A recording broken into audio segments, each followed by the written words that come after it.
Boa tarde a todos vocês. Eu sou Márcia Cristina Moura Rezende, sou fonoaudióloga, pós-graduanda em Neuropsicopedagogia e Psicomotricidade pelo Instituto Valon. Também tenho formação como enfermeira pela PUC e atuo como técnica em enfermagem no Hospital de Urgências de Goiânia. E hoje eu venho falar para vocês sobre as implicações fonoaudiológicas em pacientes que apresentam quadro de Covid-19. Eu quero ressaltar que as possíveis perguntas, alguns questionamentos, se vocês quiserem já fazer, eu vou responder ao final da explanação. E hoje eu gostaria de comentar com vocês, bem por cima, só algumas noções que eu acho que muito já se falou sobre essa patologia, mas eu acho que alguns dados novos podem ser interessantes. Então, a COVID ela é uma infecção respiratória aguda, causada pelo coronavírus SARS-CoV-2, potencialmente grave, de elevada transmissibilidade e distribuição global, principalmente pela difusão dos espaços aéreos, né? Então, a gente viu que muitas nações foram acometidas também porque não se foi feito o fechamento dos aeroportos, portos em geral, então isso também colaborou. Hoje a gente sabe que ela afeta cada pessoa de uma forma diferenciada.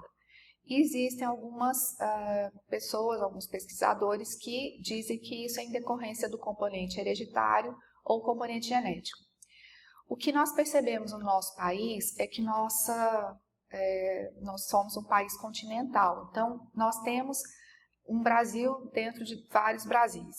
E cada realidade territorial, ela tem uma forma de trabalhar com a sua assistência de saúde e atenção primária. Nós temos costumes, né, e algumas distribuições socioeconômicas diferenciadas, e isso também vai tendo um impacto na distribuição dessa doença. Uma outra coisa que nós temos, que é um diferencial, além do nosso clima bastante quente, que não é muito favorável à proliferação desse vírus, nós temos também a miscigenação. Como nós fomos miscigenados por vários países, vários imigrantes que vieram para o nosso país, então nós temos uma variedade genética muito grande. E isso pode tanto ser algo protetor, quanto algo influenciável para que isso propague por mais pessoas da mesma família. Então, existem alguns casos em que toda a família teve a doença, alguns em estados mais graves, alguns em quadros mais leves, alguns não sobreviveram e outros sim, assim como a gente tem pessoas que, do mesmo grupo familiar, apenas uma foi diagnosticada como Covid, e que essa pessoa também, às vezes, não teve nenhuma necessidade de ficar internada. Então, a SARS-CoV-2, ela é considerada uma beta-coronavírus, tá? E aí foi descoberta por causa de lavado broncoalveolar em alguns pacientes que tiveram pneumonia lá em Wuhan, em dezembro de 2019, lá na China. Então, surgiram os primeiros casos nessa região, só que nós sabemos que ela pertence a um subgênero da SARS-CoV-2, que é da família da coronavírus. E é o sétimo coronavírus conhecido que consegue infectar o ser humano. Então, se a gente for pensar, ela não é algo tão novo, foi só uma mutação, mas que é a sétima que a gente já tem, que já fez. Em 2003, a gente teve um grande início dessa SARS, que acometeu várias pessoas, trouxe uma série de intranquilidade para muitos infectologistas, para muitos hospitais, e a gente tem conseguido superar com uma grande facilidade, né? E nesse ponto eu defendo muito o Sistema Único de Saúde. Por mais difícil que seja, por mais menos estruturado, aliás, né, e menos reconhecido que seja, foram exatamente as UBSs, as pessoas que trabalham lá na ponta, em saúde da família, em CAIS, em postos pequenos, que foram as pessoas que primeiro reconheceram, primeiro fizeram os acompanhamentos, e isso fez com que muitas pessoas não desenvolvessem a forma mais grave da doença. Bom, Como nós já percebemos pelo panorama, apesar da variabilidade, nós temos pessoas que são consideradas de casos assintomáticos, pessoas que tiveram manifestações clínicas leves, quadros moderados, graves e críticos. A maioria relata que os sintomas mais comuns são febre, tosse e um cansaço.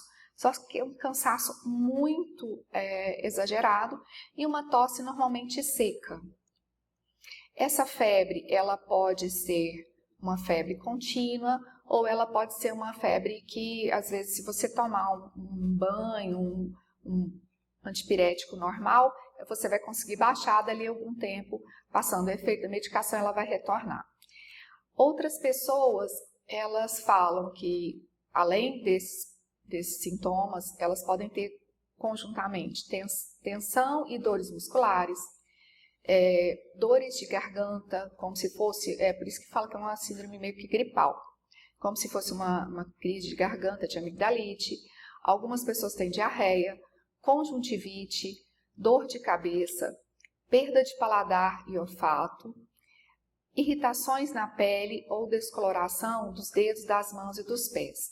Então, como cada pessoa tem um tipo de reação, a gente vai observar que é a forma como ela vai ser abordada em termos de tratamento e até mesmo para que ela tenha uma tranquilidade para viver esse momento.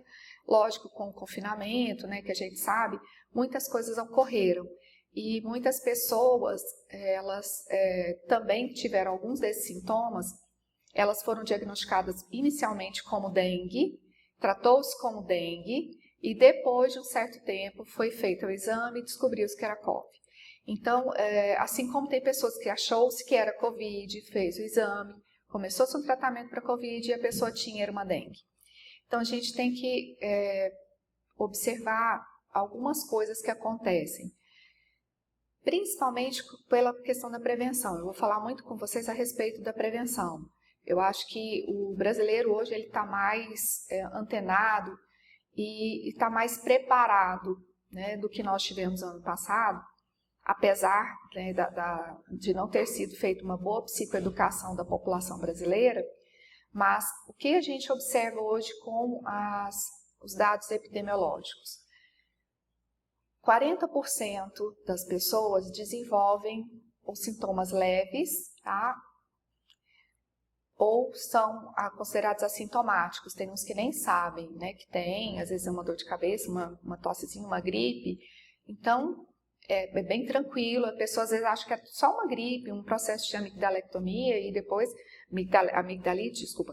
E aí ela, às vezes, vai fazer um teste com PCR e tal, e aí se descobre, né, que está com Covid-19. 40% elas desenvolvem casos moderados, né, com sintomas moderados. 15% desenvolvem sintomas mais graves, que vão requerer algum suporte de oxigênio, às vezes só um suporte de oxigenoterapia com catéter de O2, uma máscara de ventilação não invasiva, e apenas 5% é que vão realmente para a forma mais crítica, que vão necessitar de um suporte maior, vão apresentar algum problema maior de falência respiratória, uma sepse, um choque séptico, um tromboembolismo, falência de múltipla de órgãos. Alguns pacientes chegam aí para hemodiálise, né? Alguns têm uma lesão hepática mais grave, alguns desenvolvem alguns problemas cardíacos, até mesmo depois que se passa por esse período, algumas pessoas são as complicações que têm ficado, tanto neurológicas quanto cardíacas, hepáticas e renais. O que a gente observa é que, normalmente, essas manifestações mentais e neurológicas, elas também estão muito associadas ao tipo de característica e acometimento de cada pessoa. E desde encefalopatias, agitação, AVCs, né, AVS, que é acidente vascular cerebral, meningoencefalite, anosmia, perda de paladar, ansiedade, depressão, pânico, distúrbios do sono. Então, eu tive uma colega, tem, né, uma amiga, grande amiga, que ela se tratou, se cuidou muito bem, ficou em casa com assessoria médica, a gente, como eu e ela, nós somos muito alérgicas, né? Então a gente já estava meio que se preparando, cuidando com algumas coisas preventivas, e mesmo assim ela contraiu a doença, e ela disse que teve nos primeiros momentos, nas 2 primeiras semanas, ela não sabia como destampar, como abrir uma garrafa, né, de água. Ela querendo tomar água, ela disse que ela ficou tão ruim a parte neurológica, ela só queria deitar, ela não tinha ânimo para nada. Então a gente observa que cada pessoa vai ter um tipo de reação. E o que a gente faz, né, nesse momento? Foi, no primeiro momento, um pânico muito grande. As pessoas tinham muito medo, tanto nós profissionais de saúde, de, às vezes, nos contaminarmos, quanto a gente também não tinha muito conhecimento e nós não tínhamos treinamento, né? E outras coisas, como equipamento de proteção individual. Isso a gente venceu muito na minha unidade. Eu acho interessante comentar que as manifestações clínicas, geralmente elas são mais leves em crianças do que nos adultos. O caso mais recente e o caso mais novo que eu sei de uma criança de 2 meses contraiu a doença, ficou tranquila, ficou em casa. Eu, particularmente, meu paciente mais novo, foi agora há poucos meses, ele tem hoje 1 ano e 1 mês, foi internado por uma pneumonia, uma infecção urinária, evoluiu, teve que ir para UTI, ficou no tubo. Quando saiu do tubo, essa criança teve uma recuperação, foi para o quarto, porém, ninguém suspeitou que ele tivesse com Covid. Foi para casa e em casa continuou tendo febres, né, não muito altas, mas com febre, coriza, peito cheio, fazendo fisioterapia 2 vezes ao dia. É uma criança com uma síndrome, então ela tem toda uma assessoria multiprofissional e por investigação a gente foi pedindo até que a pneumologista falou, olha, a gente já fez o que pode, está com cobertura de antibiótico, terapia, está quase finalizando, eu não sei o que é, então vamos fazer o exame para ver se é. E realmente constatou que ele já estava, inclusive já na fase que não era mais nem transmissível, mas que ele tinha sim sido acometido. E o que é interessante, né, lá em dia 26 de abril do ano passado, o Sistema Nacional de Saúde inglês verificou que quando tem algum acometimento em criança, algumas delas podem ter um quadro maior, mais grave, e aí eles consideraram como a síndrome inflamatória multissistêmica pediátrica. E foi associada à pessoa ter tido a Covid, né, anteriormente. O que a gente vai observar agora é que a transmissibilidade ela é feita muito, então, por aglomerações, por contatos, né? Então, assim, as principais vias são contato, gotículas e por aerossóis. O que a gente observa é que mesmo a gente no Brasil que temos a água com uma certa abundância e tudo, as pessoas não costumam lavar muito as mãos para comer, né, para se cumprimentar, para fazer algumas coisas, e isso foi um pouco mais intensificado nessa época, então foi uma das medidas preventivas. O que a gente viu, a questão do uso do álcool, é que em algumas pessoas causou queimadura. Algumas pessoas tiveram explosão, porque deixaram o frasco de álcool gel em algum local exposto ao sol, né? Então tiveram essas coisas. Outros meios de contágio, então, além do aperto de mão, seguido de toque nos olhos, nariz, boca, a tosse, o espirro, gotículas respiratórias contendo vírus, e a gente sabe que a questão do uso da máscara, ele acaba sendo muito preventivo, né? Então, o que se tem de prevenção simples? Lavagem das mãos, especialmente com água e sabão, uso de lenço ou papel para tossir, para você espirrar, se você pode se proteger, e evitar tocar no seu próprio rosto. É daí onde tem as conjuntivites. Normalmente elas são ocasionadas porque a pessoa às vezes não sabe, pega no rosto, principalmente na região dos olhos. Nós tivemos, então, a Anvisa ela fez vários comunicados inclusive falando sobre se durante o voo ou ao desembarcar da aeronave a pessoa tiver algum desses sintomas, febre, tosse ou dificuldade para respirar, para que ela procurasse imediatamente um posto médico no próprio aeroporto, informando o local de onde ela tivesse vindo, e essa pessoa seria monitorada. Uma outra coisa que a gente percebe é que, normalmente, nós temos o período de incubação e o período de transmissibilidade. O período de incubação, ele é em torno de 1 a 14 dias, sendo a média de 5 a 6 dias, para que a pessoa se manifeste com algum sintoma. O que a gente vê é que, para o período de transmissibilidade, atualmente sempre estão chegando novos dados. Então, assim, a gente não tem uma média que a gente diz que elas podem ocorrer por transmissão direta, por contato com as pessoas infectadas, ou indiretamente, por algum contato com superfícies, objetos utilizados pelas pessoas que estão infectadas. Porém, a gente observa que a maioria das pessoas, elas hoje eu digo agora, abril de 2021, elas já estão mais atentas e estão com esses novos hábitos de prevenção, mais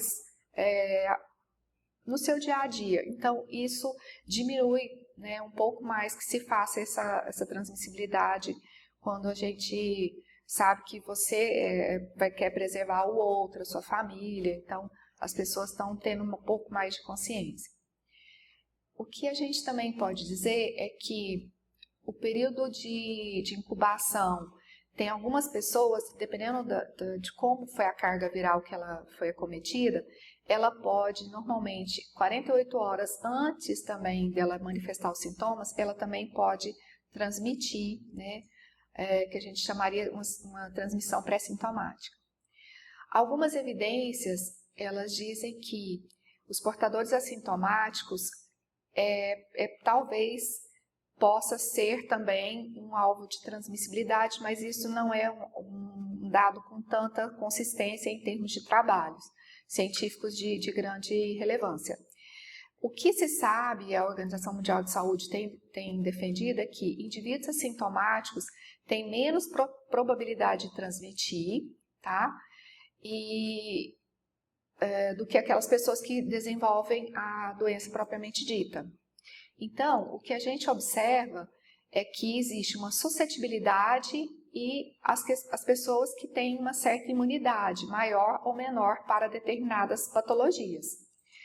O que a gente observa é que, como é uma pandemia, a suscetibilidade ela é geral. Então, hoje a gente não tem mais aquela história de falar, não, criança não tem, adolescente só tem nessa faixa, adulto só tem nessa faixa. E é uma das coisas que a gente observa que as atuais evidências, elas sugerem a possibilidade de uma reinfecção pelo vírus, e isso é feito principalmente para pessoas que estão na linha de frente. Então, e o que eles falam também, que essas reinfecções, elas são incomuns no período de 90 dias após a primeira infecção. Então, se você teve o diagnóstico de Covid, passados os 90 dias, é muito pouco provável que você seja reinfectado. O que a gente tem observado? Às vezes, profissionais da saúde em geral, e isso eu falo profissionais da saúde, incluindo condutores, pessoas que trabalham no transporte, na recepção, policiais, pessoas que têm um trânsito maior, de contato com pessoas.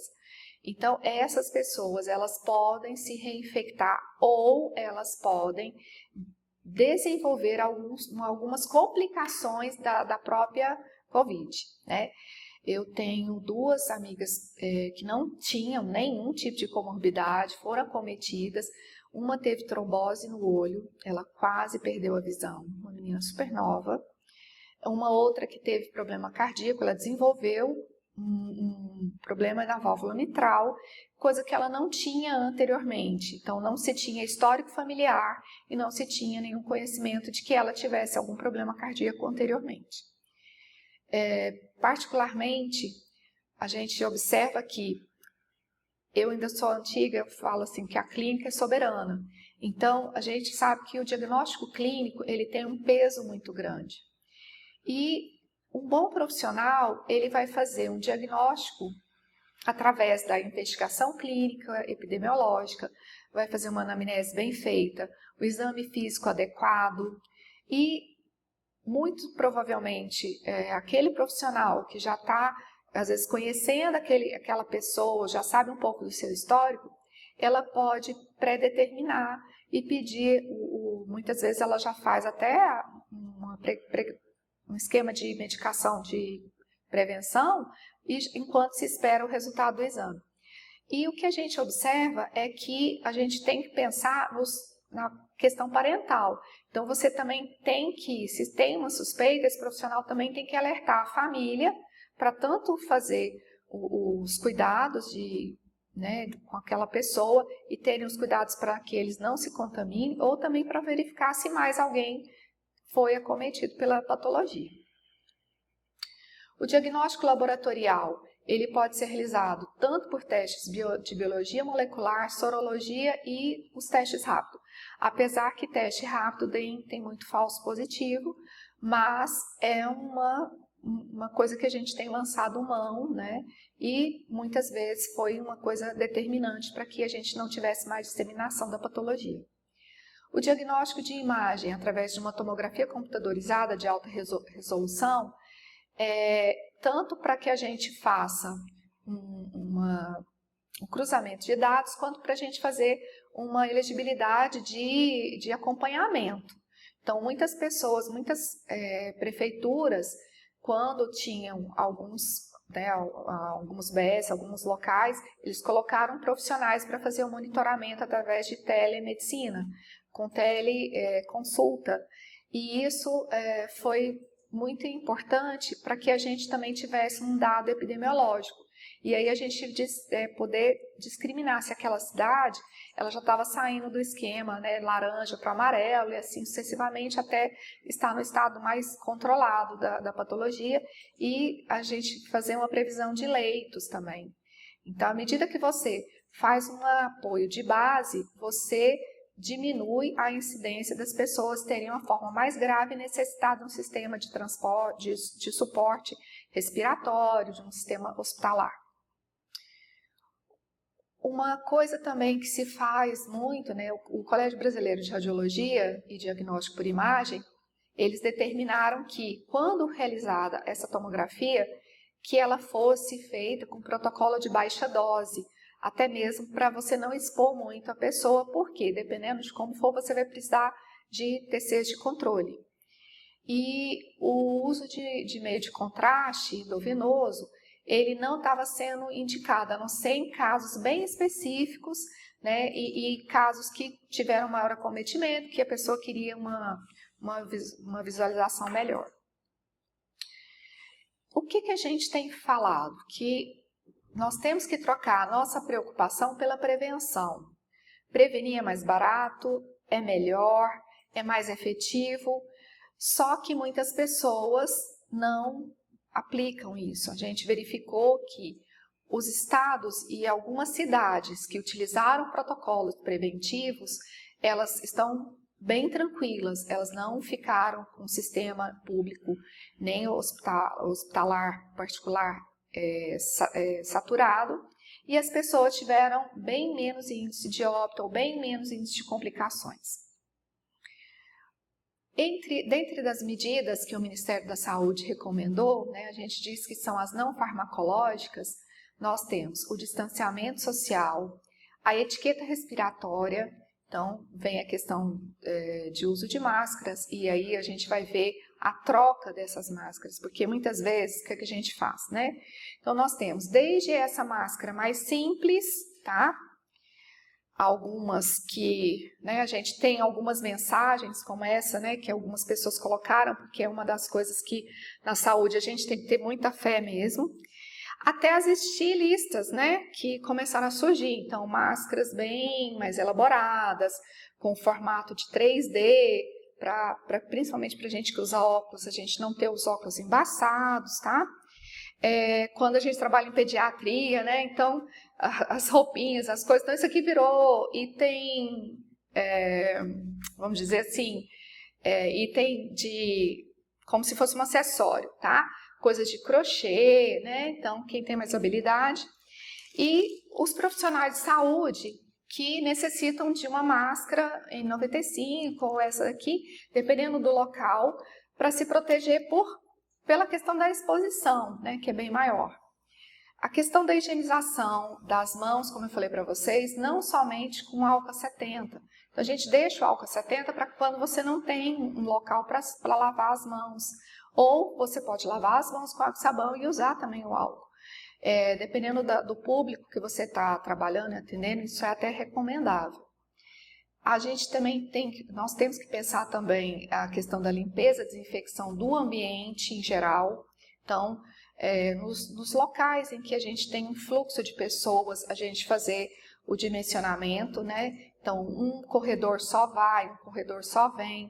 Muitas pessoas também ainda não se acostumaram a isso, mas em alguns estabelecimentos, não só shoppings, drogarias, padarias, lojas de conveniência, eles já estão fazendo esse tipo de fluxo, uma entrada e uma saída diferenciada, né? Em algumas clínicas que eu tive que fazer alguns exames, eles já também têm esse tipo de protocolo, além da aferição de temperatura, oferta de álcool em gel para que a gente use também para higienização das mãos, tá?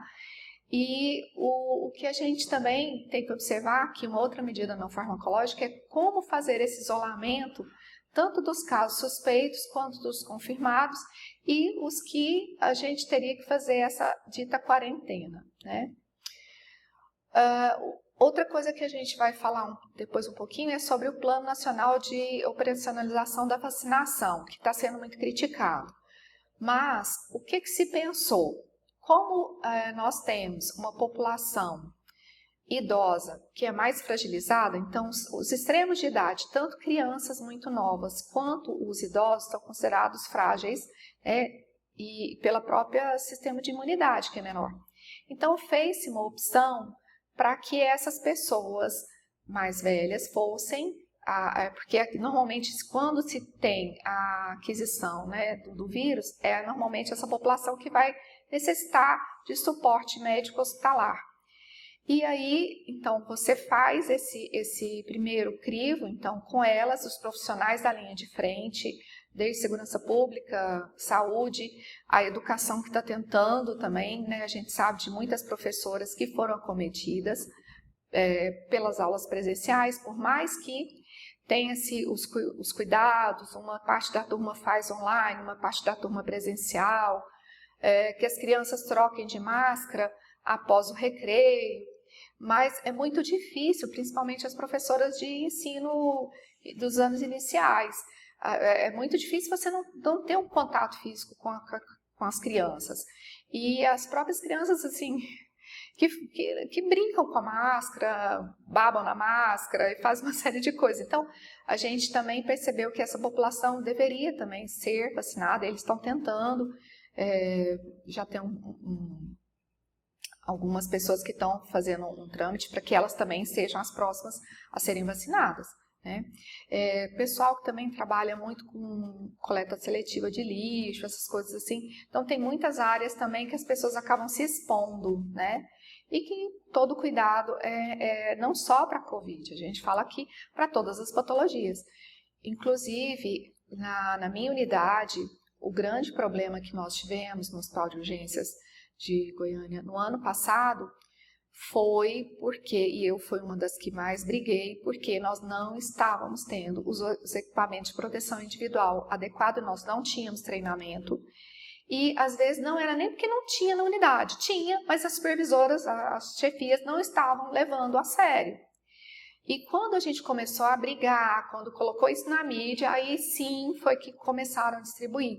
Então, nós tivemos que brigar muito e o nosso hospital, infelizmente, foi o hospital que mais contaminou o funcionário.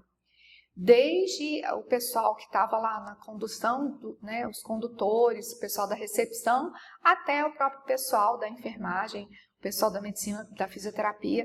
Inclusive, nós tivemos óbitos de profissionais e que realmente pegaram a doença e foi dentro da unidade. Eram pessoas que só ficavam dali para casa. Outras pessoas, a gente sabe que como todo profissional da saúde, a gente trabalha em 2, 3 lugares, então alguns ficou difícil de saber em qual hospital a pessoa tinha adquirido, mas normalmente foram locais de trabalho. O que a gente tem para nos respaldar? Então, as máscaras N95, máscara cirúrgica, ou essa que eu falei que é a PFF2, né, que é um outro tipo, e a gente observou que algumas delas também não estavam tendo uma boa qualidade, não estavam sendo, como foi adquirido tudo muito rapidamente e tal, então algumas delas não tinham o aferimento da Inmetro, então elas não serviam para proteção. O óculos de proteção, aquela máscara transparente, a Shield, que é uma máscara facial total, né, que a gente também utiliza, e se você não fizer a higienização dela corretamente, também você pode se contaminar. Então, tanto para a paramentação e a desparamentação, teve que fazer um treinamento dos profissionais, porque nem todos estavam acostumados a ter que usar, né, luva, avental descartável, um monte de série de coisas. E as pessoas, a gente sabe, principalmente na Itália, que lá foi assim onde mais acometeu profissionais da saúde também, foi porque as pessoas estavam muito estressadas, muito exauridas, e às vezes elas se contaminavam na hora de tirar a roupa, né? E isso foi um alerta para quando chegou aqui no Brasil. A Anvisa também lançou vários cartazes, o Ministério da Saúde se empenhou nisso, né, para que as pessoas tivessem acesso a várias informações. E eu mesma, meu compadre mora em Glasgow, na Escócia, e antes de chegar os casos no Brasil, ele já relatava para a gente, porque ele era só ele e meu filhadinho, e meu filhado adolescente não pegou, ficou em contato com o pai, era ele que cuidava do pai, e no caso esse meu compadre, ele teve uma forma grave, ele teve conjuntivite, ele teve sangramento nasal, gengival, então assim, teve que ficar hospitalizado, e ele falava pra gente que era uma coisa muito, muito ruim, os sintomas eram muito difíceis, e ele chegou a dizer que em uma semana em Glasgow morreram 300 pessoas. Então, quanto mais o clima é frio, mais fácil a proliferação do vírus. E agora a gente vai entrar exatamente nas implicações fonoaudiológicas, né? O que nós podemos fazer, ou o que nós podemos fazer em conjunto? Como eu falei para vocês, uma das coisas que mais a gente tem que fazer é aprender com tudo isso, né? Então, foi onde nós profissionais tivemos que reunir muito em termos de humildade e saber que a gente tem que aprender a cada dia e com cada pessoa, cada paciente é importante nisso. Os canais sensoriais mais utilizados pela espécie humana são a visão, a audição, o tato, o olfato e o paladar. Então, disseminou-se muito isso, perdi o olfato, perdi o paladar, estou com Covid. Muito provavelmente essas pessoas realmente estavam cometidas pela doença e outras não. Uma coisa que a gente observa é que cada fase da vida vai exigir uma conduta individualizada e assertiva para que a gente ganhe esse paciente, para que ele consiga passar por isso de uma forma menos traumática. Se a pessoa tem uma comorbidade, isso vai demandar uma equipe integrada, coesa e outras condutas terapêuticas. Então, é interessante a gente observar que todas as pessoas passaram por algumas modificações, tanto estruturais, quanto psicológicas, quanto funcionais, em maior ou menor grau. E uma coisa que a gente sentiu muita falta, né? Por isso é que a gente começou a fazer por videochamada o que seria visita, né, para os familiares. Porque como você não podia levar essa pessoa presencialmente, então muitos profissionais de saúde ficaram não só fazendo esse papel de alento, carinho, aconchego familiar, não só para as pessoas acometidas, mas também para os próprios colegas, porque muitos de nós também sofremos muito.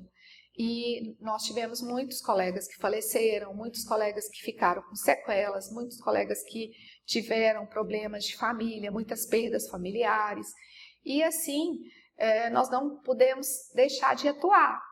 Então, alguns hospitais, algumas unidades ofereceram suporte psicológico para alguns profissionais ou para algumas pessoas também da família. Então, isso em base de teleagendamento. Então, nós tivemos que nos inovar. Foi um aprendizado grande. Quando a gente pensa nos aspectos cognitivos, nós pensamos que nós somos nós somos seres sociais, e nós temos uma família, nós temos um trabalho, e tudo isso deve ter uma unidade, tudo deve caminhar para que o quebra-cabeça se encaixe perfeitamente.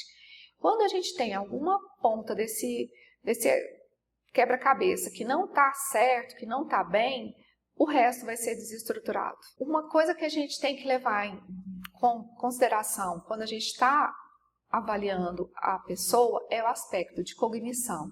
Como eu falei para vocês, dependendo do estágio, se a pessoa estiver já numa fase em que ela tem um acometimento neurológico, ela pode ter dificuldade de cognição, percepção, discriminação, memória, atenção, raciocínio, a linguagem, o vocabulário, a fluência e a codificação. Então, tem pessoas que parece que ficaram muito lentas. E a gente teve outros que já ficou com ansiedade alta, então acelerada, falando rápido demais, agindo coisas com muita rapidez, muita agonia, né?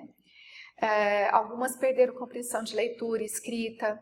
A gente sabe de algumas pessoas que pós-Covid tiveram, então nos casos de AVC elas tiveram afasia, então pessoas que tiveram comprometimento da sua comunicação.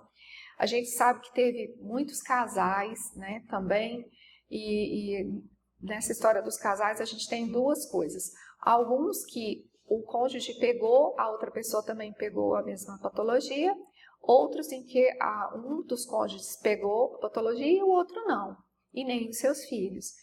E a gente observa que até mesmo, né, a questão dos idosos terem ficado somente em casa, sem receber visita de filho, de amigo, sem poder ver os netos, isso levou muitos à depressão, levou muitos a terem pânico, muitos a ficarem ansiosos, e isso foi muito ruim para a saúde mental do brasileiro e das pessoas, acho que como um todo.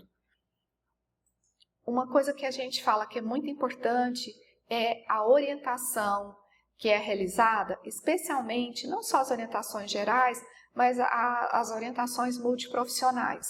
Só que, o que a gente observou durante um certo tempo, a pessoa tinha às vezes o primeiro sintoma, procurava um profissional, o profissional dizia que era para ficar em casa, observar e voltar daí 3 dias, daí 5 dias. Daí quando ele voltava, o profissional que ele pegava naquele dia falava, mas por que você não veio antes? Você já tinha que ter sido tratado. E passava uma medicação. Aí mandava para voltar. No dia que ele voltava já era outro profissional com outro tipo de conduta. Então isso fez muita confusão na cabeça de muitas pessoas e isso prejudicou muitas pessoas. Assim como a gente tem pessoas que estavam em unidades que tinham o mesmo protocolo, que tinham a mesma visão, então se pegava não somente o tratamento, mas a gente também fazia a prevenção dos familiares como um todo. Então a gente falava uma alimentação bem balanceada, rica em elementos coloridos, porque a gente tem que pensar que muitas pessoas, elas não tinham o que comer. Então, uma das coisas que foi feita em alguns municípios é que o corona não mata de fome, né? Então, a gente fez campanhas para que a gente, quem pudesse doar, muitas entidades, muitas ONGs, ou pessoas mesmo particulares, elas começaram a se ajudar. O brasileiro é muito solidário. Então, a gente teve muitas pessoas que receberam cesta básica porque não podiam trabalhar, não tinham como sair de casa, ou porque eram profissionais liberais e dependiam da venda dos seus, né, seu comércio em geral, da sua produção, né, quer seja pano de prato, sutiã, calcinha, que foi quem fazia feira. Né, muitas pessoas foram prejudicadas porque muitas coisas ficaram fechadas, então muitas pessoas passaram a necessidade. Quem tinha uma reserva, né, utilizou dessa reserva. Mas e quem não tinha, né, nem todos puderam ser ajudados.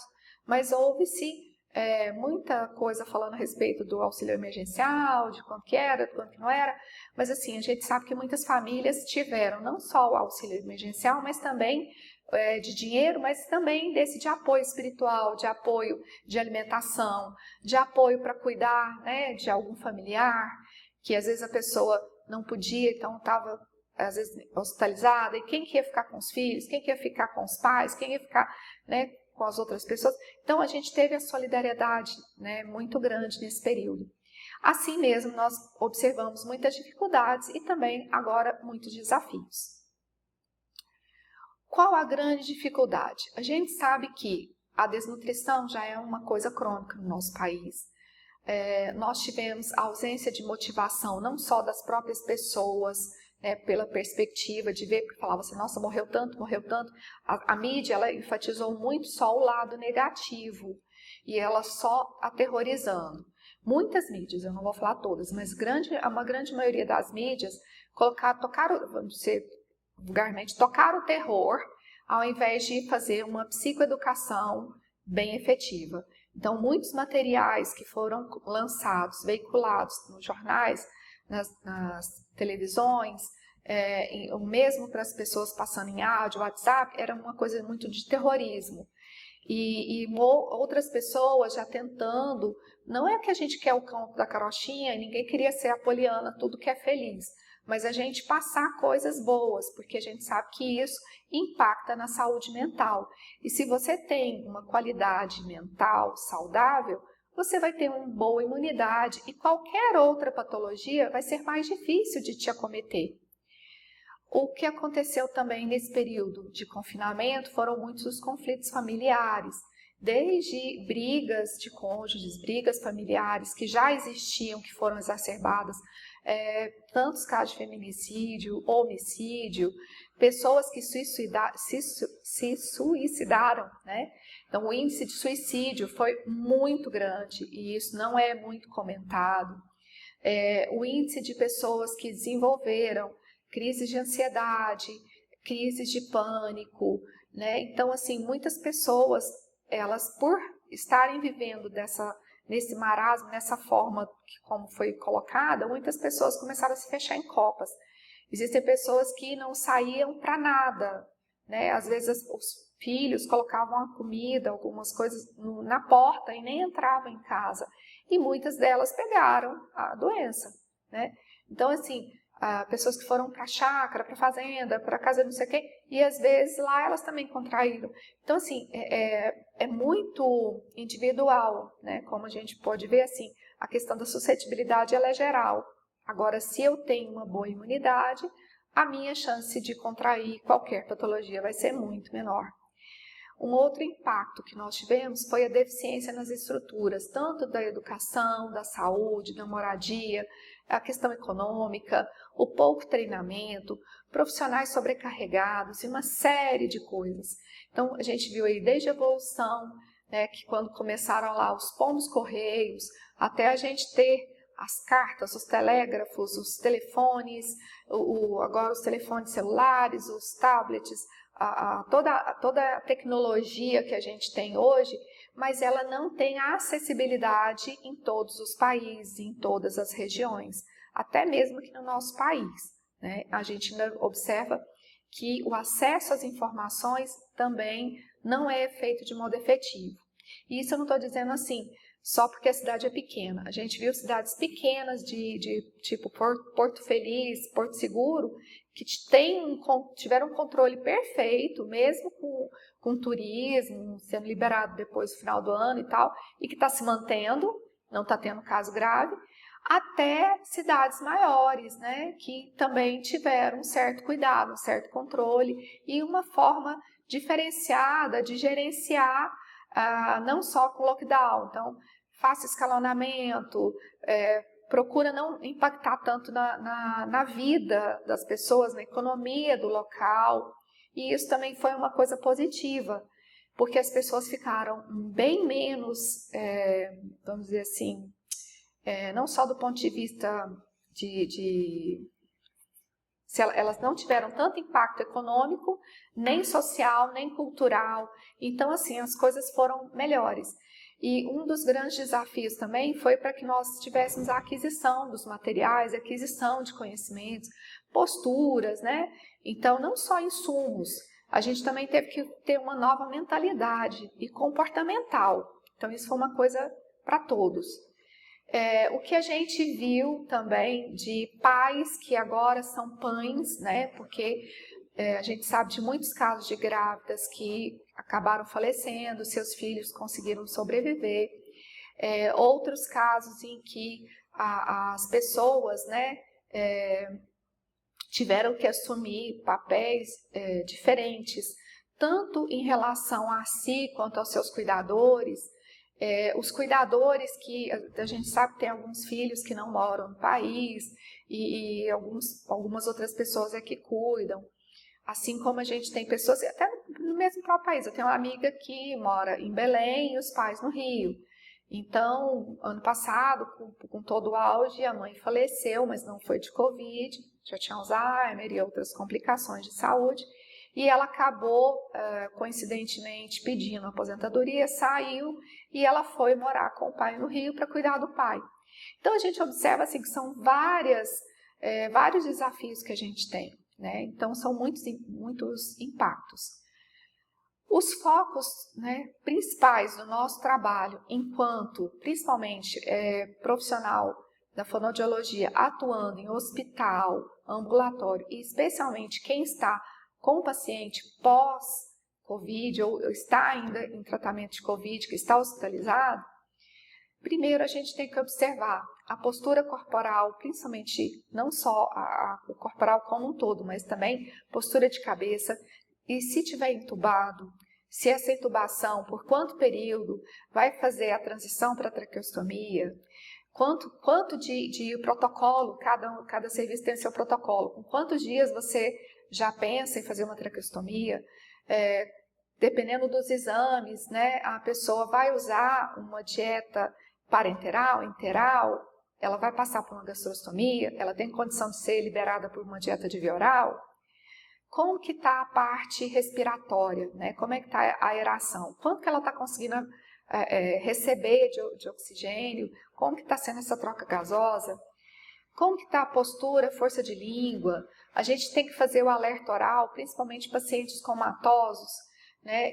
Então, a gente tem que estar hidratando o lábio, língua, trabalhar a bochecha, não deixar contrair muito o mento. Palato mole, como é que está essa mobilidade? Porque a gente sabe que algumas pessoas, após a extubação, elas costumam ter algum problema de faringe, prega vocal, modificam a parte mastigatória, a voz ela fica diferenciada. Então, essas também são atuações que a gente pode estar fazendo. E quando a gente tem pacientes típicos e atípicos, as condutas também têm que ser diferenciadas. Uma coisa que a gente observou muito, né, desde o ano passado, foi principalmente com pacientes com TEA, que tem um transtorno do espectro autista, eles são muito literais. Então, assim, quando falou, não é para sair de casa, não é para sair de casa. Então, às vezes, tinha que ir para o dentista, às vezes, né, quebrava o dente ou tinha alguma coisa, tinha que ir no médico. Não, mas tá falando que não é para sair de casa. Eles são muito assim. Então, algumas famílias tiveram uma dificuldade grande em lidar com essas pessoas, porque a história do confinamento não foi muito fácil, não foi uma coisa muito tranquila. Então, às vezes, assim, não tinha patologia, mas tinha outros complicadores que foram gerados pela patologia, né? Quando a gente pega paciente, então, entubado, né, que às vezes está em ventilação invasiva, paciente que às vezes está numa fragilidade, em muitos casos a gente vai ter que fazer uma observação indireta e às vezes não atuar diretamente, mas a gente também pode estar observando, além daqueles outros fatores, articulação temporomandibular. A gente tem, por exemplo, às vezes, né, depois da intubação, o paciente quebra um dente, às vezes tem um deslocamento de mandíbula. Então, algumas, dependendo de como foi, né, esse período, infelizmente, eu falo isso, não, em alguns hospitais a gente teve profissionais que foram contratados emergencialmente, nada contra pessoas recém-formadas, porém, tem pessoas e pessoas. E muitos profissionais não sabiam entubar paciente e não queriam aprender. Isso que eu acho pior, a pessoa está lá na emergência, então a gente sabe de casos de pessoas que foram, tanto não tiveram uma boa intubação ou tiveram traumas de intubação, porque a pessoa não sabia ou não quis aprender.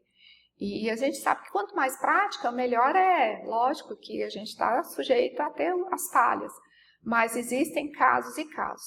E a gente observou muito nisso. Então, muitos profissionais queriam trabalhar com pacientes de Covid pelo dinheiro, mas eles não queriam fazer um trabalho bem feito, mesmo sendo, estando ali, sabendo com o que eles iam lidar e tal. Muitos deixavam assim, tipo, o paciente, você não tocava no paciente, a pessoa tinha tanto medo, era como se ela se sentisse, como alguns anos atrás a gente falaria, como se fosse uma pessoa que tivesse uma hanseníase, como se tivesse um HIV. Então, o pânico era muito grande do profissional. Então, ele às vezes nem escutava direito as queixas do paciente, do familiar, e colocava todo mundo no mesmo saco. Eu falo isso porque eu sou asmática e eu tenho amigas que estavam na crise asmática, que chegaram em unidades até dos seus planos de saúde e colocou lá Covid. E a pessoa não tinha Covid. Eu tive, inclusive, pacientes que faleceram por outros fatores e que tiveram laudo de Covid, o atestado de óbito como Covid. E no caso, foi a diferença de um mês para o outro, era um casal, o senhor faleceu com câncer, já estava com metástase e tal, ele já estava indiretamente, assim, da data que o médico falou, ele já estava vivendo mais de um ano, além da expectativa. A esposa teve um AVC, já pela terceira vez, e após o falecimento dele, por complicações assim, ela faleceu. Os dois tiveram no atestado de óbito colocando Covid. Como os filhos são advogados, eles entraram na justiça, conseguiram fazer o exame, eles pagaram o exame, provaram que os pais não tinham, e aí foi alterado. Então, assim, foi coisa assim que deu muita mão de obra. E é muito desgastante para a família. Os filhos ficaram muito irritados, muito chateados. O que a gente também tem que observar? As funções neurovegetativas, especialmente em criança, a questão da respiração, da sucção, da mastigação, da deglutição. O que mais a gente faz, paciente pós-extubação, a gente tem que observar se ele não vai desenvolver uma disfagia, que é a dificuldade para a deglutição. Então, a gente pode atuar não só, além daquela, eu fiz avaliação, fiz inspeção, eu vou variar a consistência alimentar, eu vou variar a escolha dos alimentos, eu vou observar manobra postural, que às vezes, dependendo da manobra postural que eu fizer, vai facilitar essa deglutição, essa mastigação, evitar com que tenha refluxo gastroesofágico. A gente vai ter que, às vezes, fracionar dietas, oferecer alguns tipos de alimentos em formas diferenciadas, objetivando a deglutição segura e prevenção de pneumonia. Então, se a pessoa tem uma deglutição efetiva, muito provavelmente ela não vai broncoaspirar. Então, consequentemente, há uma recuperação mais rápida, uma saída mais rápida do hospital, e isso liberando vagas para outras pessoas. Quanto aos casos que eu falei para vocês, em decorrência do vulgarmente falando derrame cerebral, os AVCs ou AVS, a pessoa pode ter uma afasia, ela pode ter um acometimento por causa do tempo de intubação prolongado, ela pode ter alguma alteração na voz. Então, ela pode ter que ser reabilitada, tanto para fala, quanto para voz, quanto comunicação oral e escrita. E em alguns casos, dependendo do tipo de afasia, a gente tem que partir para uma comunicação alternativa. E a gente tem que fazer isso variadamente, Então, como eu falei para vocês, essas variações e os desafios, eles são constantes. Cada dia a gente tem aprendido uma coisa diferente, E o que a gente observou é que algumas pessoas que tinham uma certa economia, elas tiveram que lançar mão, elas conseguiram ficar mais tempo, de uma forma mais tranquila, né, passar por esse período. Outras, em decorrência desses fatores, começaram a complicar. Então, elas não tiveram exatamente a patologia COVID, mas elas tiveram as consequências de perda de emprego, de perda de salário, né? Então, a gente sabe, por exemplo, alguns professores, principalmente de ensino particular, muitas amigas minhas, tiveram redução dos salários e, ao mesmo tempo, tiveram que se reinventar, estudar, fazer aula online. Então, foi uma coisa bem, bem difícil. De uma certa forma, para as pessoas, a gente tem que trabalhar muito a psicoeducação, não só da pessoa em si, para ela entender que ela está numa nova condição, que ela tem que se modificar, mas que também a gente tem que trabalhar com os familiares, principalmente facilitando a comunicação. Por exemplo, falando mais devagar, de uma forma mais articulada, mas sem ser aquela coisa fala de tartaruga. Mostrar o rosto sempre que possível, principalmente, né, a questão oral. Então, a gente com aquela máscara Shield, ela era melhor porque você às vezes podia tirar a máscara e você está dando um modelo para aquela pessoa, para que ela faça algum movimento. E, ao mesmo tempo, essa pessoa, ela podia, às vezes, como às vezes alguns tiveram algum acometimento da área de Wernicke, então elas tinham cometimento da área auditiva. Então, são pessoas que às vezes você falava, ela fala, mas ela não se ouve, ela não entende, ela não compreende o que ela fala. E assim como ela acha que a gente tem que entender. Ela fala de uma forma assim, e você não entende. E muitas vezes a gente tem que falar, olha, eu não entendi, o que você quer? E fazer uma forma de comunicação alternativa, gestual, né? Então a gente fala os de gestos, tá? Não exagerar demais na articulação, porque senão a pessoa vai ficar olhando muito para sua boca e não vai entender o que você está falando. Às vezes você tem que repetir a mensagem, fragmentar a mensagem, certificar de que a pessoa compreendeu o que você disse a ela e você também certificar de que ela conseguiu compreender o que você falou e o que ela também está falando para você. Se você compreendeu o que ela estava querendo te transmitir. Uma conversa em ambiente mais silencioso, isso a gente observa que é muito difícil, né? Mas se a pessoa já tem uma dificuldade auditiva ou de concentração, de memória, alguma coisa, então esse ambiente mais silencioso ele vai ser mais favorável. Falar próxima pessoa, a gente agora viu que não, mas assim, no caso de pessoas, por exemplo, eu tenho alguns pacientes que são especiais, eles não oralizam, mas eles usam muito linguagem de sinais, a gente utiliza as plaquinhas, né, de comunicação alternativa. Então, são coisas que a gente teve que se reinventar. Então, eu tinha que ter minha pasta, ele tinha que ter a pasta dele, para que a gente pudesse se comunicar. Então, foram novas adaptações. De preferência, nunca falar em voz alta, gritado, porque isso a gente vai ver, principalmente para criança, isso vai ter um impacto muito ruim e não vai favorecer o aprendizado.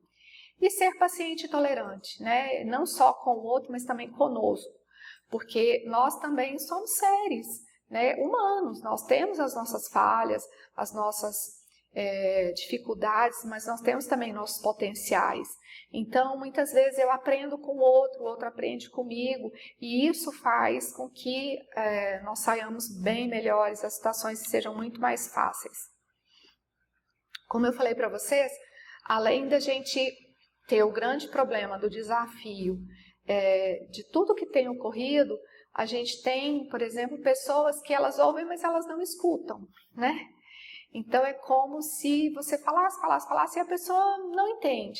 Então, uma das coisas muito que a gente tem observado é que muitas chefias, elas, por não compreender como é o estar na linha de frente, trabalhando todo dia, ela acha que muitos questionamentos que são feitos são coisas ilógicas, são coisas insignificantes. Elas preocupam com coisas que são insignificantes e não dão valor às coisas que realmente são importantes para que a gente faça um bom trabalho.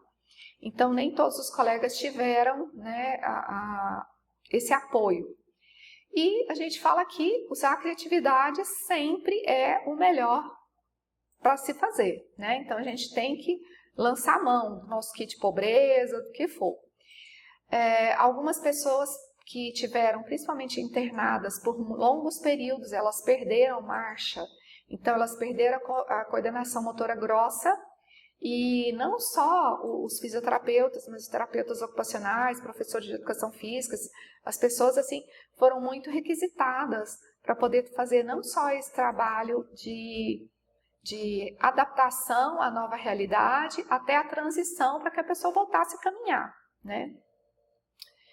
Assim como as pessoas também, dependendo do que ela tinha perdido, ela podia também ter perdido a apraxia fina, que são os movimentos menores, né? Como até a apreensão de você segurar um lápis para poder escrever, alguma coisa assim, para você pegar o objeto sem deixá-lo cair. Então, tudo isso, às vezes, durante esse trabalho motor, a gente vai vendo que quanto melhor o motor, melhora a comunicação, melhora as sinapses cerebrais, melhora-se o estado geral daquela pessoa.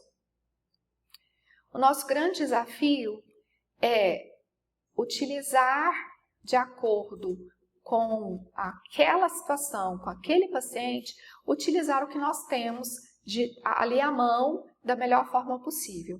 Então, como eu falei para vocês, criatividade sempre, né? As professoras são muito criativas, os profissionais de saúde são muito criativos, o brasileiro em si é um povo muito criativo. A gente viu paródias de músicas para tentar, né? Ou músicas que foram escritas assim para que a gente superasse esses momentos difíceis que nós vivemos até hoje, apesar que a gente já está com uma certa esperança, com muita coisa que tem ocorrido, né? E o que a gente vê hoje é que está tendo um declínio do número de casos no nosso estado de Goiás, assim como em outros estados. Então, as pessoas, mesmo assim, como eu falei para vocês, as pessoas questionam muito a questão da vacinação. Por que tem um monte de gente aí que ainda não foi vacinada, né?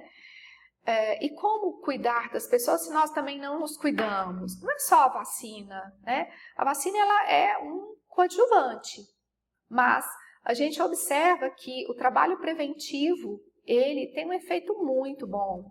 A questão da educação continuada, tanto dos profissionais, quanto dos familiares, das pessoas, o apoio que as pessoas precisam nesse momento, né? Tanto apoio não só mesmo espiritual, psicológico, mas em termos de uma série de coisas, é importante para que a gente também possa cuidar bem. E nós sabemos que nós, enquanto profissionais de saúde, nós estamos muito exauridos, tanto física quanto emocionalmente. E assim, essa questão da labilidade, né? Então, é muito comum, às vezes, você está num plantão, tinha um médico da UTI, quando eu trabalhava na UTI, ele chegava para a gente e falava assim, hoje o plantão foi bom, foi tranquilo. Normalmente lá eram 14 leitos nessa época, eram 14 leitos, sendo 2 leitos de isolamento. E aí a gente falava, mas como é que o senhor sabe, doutor, e tal? Ele falou só pelos cabelinhos. Quando a gente chega, vocês estão tudo correndo, cansada, com aquela cara horrorosa, com os cabelos tudo para cima, a gente sabe que o plantão foi o ó, né? E se a gente chega, vocês estão arrumadinhas, assim, né? Mas até rindo, a gente sabe que o plantão foi um plantão tranquilo. E a gente sabe também que muito disso é em função de quem está gerenciando aquele plantão. A gente sabe que quem está comandando, né? Não é fácil você ser líder, mas dependendo da pessoa, se você passa por muita dificuldade, mas você tem um líder tranquilo, as pessoas são muito cooperativas, pode ter sido um plantão muito complicado que você vai ter uma vontade até de falar, poxa, que bom, meu plantão valeu, meu dia valeu, que bom que eu estou saindo daqui e estou deixando as coisas melhores do que quando eu cheguei. Então, isso é uma coisa de satisfação muito importante para a gente. Nós da saúde, a gente tem um outro médico que eu trabalhei com ele também, que ele falava assim, nós somos picados pelo bichinho da saúde, então muitas vezes a gente não cuida de nós, né? Às vezes a gente fala assim, a gente não tem tempo de ir no banheiro, a gente não tem tempo de tomar água, a gente não tem tempo de comer, fazer uma refeição direito, mas a gente tem tempo de tomar café, porque senão é o café que deixa a gente alerta para conseguir trabalhar. E muitos de nós, né, às vezes quando a gente está desligando, assim, às vezes você está, poxa, agora eu vou comer alguma coisa, acontece uma intercorrência, você tem que deixar. E isso a gente faz com prazer, né? Quando a gente faz as coisas, a gente faz pensando muito no próximo. E isso dá uma sensação de prazer. Mas as pessoas também, quando reconhecem isso também tem um impacto muito grande para a gente. Eu já tive pacientes que ficaram 6 meses na UTI conosco, a gente fazendo todo o trabalho, cada hora aparecia uma complicação diferente. Quando essa paciente teve alta, né, assim, e a família era uma família assim tão amorosa, e era uma família que cooperava com a gente, que fazia as coisas assim que a gente pedia. Então, assim, tudo isso, a gente fala que é um conjunto. As pessoas não melhoram só porque o médico fez uma prescrição da medicação. Se eu não tiver o medicamento, eu não faço um bom trabalho e isso vai ter uma repercussão, né? Então, como a gente está fazendo assim hoje a questão da vacinação, é uma das coisas que são importantes, mas ela não é a mais importante. É claro que a pessoa após tomar a vacina, a chance dela adquirir a doença é muito menor, ou se ela adquirir, ela vai ter uma forma mais branda. Porém, não é 100% segura. Agora, eu tenho que prevenir para muitas coisas, porque hoje, principalmente com a questão da proximidade dos continentes, nós temos bactérias, vírus, fungos, N que estão rodando no mundo inteiro. Então, por mais que a gente saia, né, da nossa zona de conforto, a gente hoje tem essa visão. Então, eu gostaria de colocar agora algumas reflexões, algumas coisas para a gente estar pensando, né? O que a gente aprendeu, né, com essa mais uma pandemia? E a gente observa, se a gente for ver em questões de escalonamento, a maior pandemia hoje que nós temos é a AIDS. O que é diferente? Que o Brasil quebrou patente, desenvolveu medicação, hoje as pessoas já não morrem mais de HIV, elas às vezes podem ter complicações, N, mas hoje elas têm uma qualidade de vida muito boa. E hoje o que a gente vê é que são conquistas, né?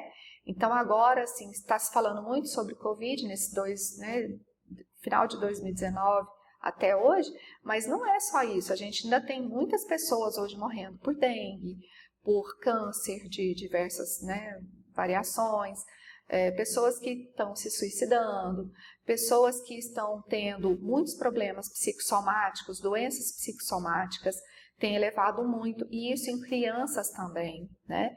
O que é uma coisa triste que a gente tem hoje, muitas crianças acometidas por doenças psicossomáticas, e algumas que são tidas como psicossomáticas, mas às vezes é porque a família não dá uma psicoeducação para ela, então a própria família não tem um limite, não passa limite, e ela, não, é um transtorno de déficit de atenção, não, ela é hiperativa, e muitas vezes a criança é mal educada mesmo, a família não ensinou essa pessoa a ser bem, né, socialmente conduzida, e isso vai fazer que ela seja um adolescente, um adulto insuportável, e a tendência é só piorar. E isso vai gerar uma série de conflitos, um impacto na questão de trabalho, social dessa pessoa. Enfim, algumas reflexões que eu quero fazer com vocês. Então, nós aprendemos a respeitar o outro, e muitos de nós começamos a ouvir mais do que falar. Façamos o nosso melhor. Estudar e aprimorar os nossos conhecimentos sempre, tá? Não se envaidecer. Seja simples, o mais simples, e procurar ser sábio. Nós tivemos depoimentos de muitos médicos, né? E assim, muitos médicos aqui mesmo, com os quais eu convivi. Tem um que me impactou muito, porque eles são pessoas muito humanas, né? E falaram que no momento que eles mais precisaram de um colega, que eles estavam entubados, eles escutaram, não, esse aí vai morrer. Ah, ele morreu? Não? Por que não morreu? Nossa, esse aí... Então, a pessoa, ela se sentiu tão mal, porque as pessoas, elas são seres humanos. Então, pensa você ser cuidado não é uma coisa muito fácil, principalmente nós profissionais da saúde. A gente está muito mais acostumado a cuidar do que ser cuidado. Então, quando essa pessoa já está no sistema de vulnerabilidade, você está passando por essa situação, aí vem uma pessoa e fala, mas esse aí não morreu não? Nossa, vixe, está durando muito. Quer dizer, isso é muito ruim, isso é muito triste. Isso é mais triste saber que é um colega, né, da área profissional, que é uma pessoa que deveria lutar para que você e outras pessoas estivessem melhorando. Então, foi um impacto muito grande. O que a gente pede no geral, tá, é que todos nós bebamos bastante líquidos, principalmente a água. Se você não gosta da água, que você faça, nem que seja uma água com sabor, coloque uma fruta em 1 litro de água e tome aquela água para hidratar. Os alimentos também são ricos em líquidos, né? Mas a gente tem que tomar água, as nossas células precisam de água. Uma alimentação saudável, uma boa mastigação, sem sobrecarregar nosso sistema digestório. Cuidar da saúde como um todo, e isso vai tanto saúde física, quanto saúde mental, quanto espiritual. Espreguice-se, né? Estica seus músculos, boceje, sabe? Dá um... Nossa, vamos acordar o dia, tá difícil, vamos espreguiçar, vamos respirar. Isso também faz bem, nosso corpo não é uma máquina. Fazer exercícios respiratórios, isso foi imprescindível. Eu tive 2 pacientes adultos que estavam fazendo fonoterapia comigo para voz, melhora de postura, essas coisas assim, porque um é dirigente numa igreja, né? E o outro também é líder de uma parte da igreja e também porque ele é presidente de uma associação, né? Que ele cuida e tudo. Então ele queria melhorar a dicção e tal. E eles eles me relataram assim, que após o acometimento pela Covid, eles lembraram muito dos exercícios respiratórios que a gente fazia na terapia, e porque às vezes, quando um chegou a ficar entubado, e aí quando ele foi entubado, o profissional da fisioterapia foi trabalhar os mesmos exercícios com ele, né? E depois foi ampliando. Então ele, você já tem uma capacidade respiratória boa. Ele falou, porque eu já treinava antes. Então isso também foi bem importante para o restabelecimento. Dormir bem, com sono de qualidade, atualizar-se sempre, seja feliz, confie em Deus, isso a gente precisa, né? Hoje eu ri porque uma amiga que trabalha comigo, a gente saiu do plantão hoje e aí a gente conversando por várias coisas, a gente viu tanta gente, né? Ela teve Covid, mas foi uma forma muito leve, eu não tive. Então ela falou, olha, nós somos blindadas por Deus, a gente faz a nossa parte, mas a gente confia muito no Senhor. Então isso também é uma coisa que faz a gente, faz bem para a nossa alma e a gente saber que a gente pode ajudar mais pessoas. Então às vezes esse apoio espiritual, às vezes, quando a gente tem de uma colega ou a gente tem até às vezes de um familiar ou de um próprio paciente que ele fala de Deus pra gente, a gente às vezes parar um pouquinho para ouvir, para fazer uma oração, assim, isso é muito importante pra gente, quanto para a pessoa que nós estamos cuidando. E apreciar todos os momentos, porque a vida é muito fútil, né? Frágil, desculpa. Com esse esqueminha, eu só queria lembrar vocês porque a comunicação violenta, como eu falei para vocês, nós tivemos muitos profissionais que menosprezaram a capacidade de restabelecimento de alguns pacientes e isso impactou muito mal para aquela pessoa. A gente sabe que não só para a pessoa, quando você se sente acuado, agitado, né, o seu coração bate mais forte, você tem uma iminência de perigo, aquela sensação não é uma sensação agradável. E eu acho muito interessante o que essa psicóloga ela colocou a mudança na nossa linguagem. Então, em vez de dizer não corra, você diz, melhor dizer, vamos caminhar juntos. Não toque, agora só podemos olhar. Principalmente assim para as crianças, né? Quando você fala um não, parece que o não, a criança vai lá com a mãozinha na mesma hora para pegar alguma coisa. Então, às vezes, essa forma, não brinque, né? Você não brinca na minha vida, não sei. Olha, vamos sentar aqui um pouco, vamos conversar. Eu acho que você, né, não está bem assim, a sua colocação não foi muito bem feita. Aí eu posso discordar, mas nós podemos ser amigos. A gente pode ter condutas diferentes, mas a gente continuar trabalhando e a gente fazer o melhor naquele local. Não minta para mim, é uma das coisas que a gente fala, então nós falamos sempre a verdade, só que de uma forma mais respeitosa. Eu acho que sempre a gente pode estar falando as coisas de uma forma respeitosa para com a outra pessoa. É preciso coragem para ser diferente e muita competência para fazer a diferença. Então eu quero agradecer a vocês, agora eu vou abrir para as perguntas.